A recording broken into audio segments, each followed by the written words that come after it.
பொன்னேரி அருகே பழமையான துர்க்கையம்மன் திருக்கோவில் மகா கும்பாபிஷேகம். திரளான பக்தர்கள் கலந்து கொண்டு சாமி தரிசனம் செய்தனர்.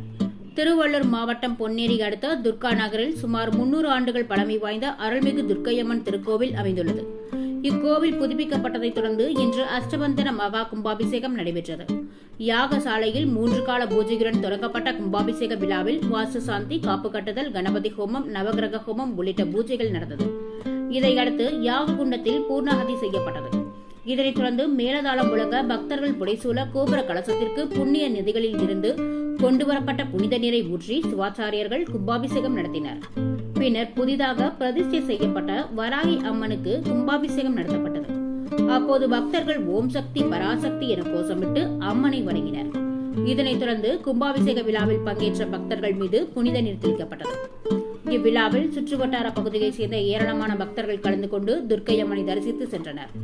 விழா ஏற்பாடுகளை திருப்பணிக்குழு நிர்வாகிகள் மற்றும் இளைஞர்கள் சிறப்பாக செய்திருந்தனர்.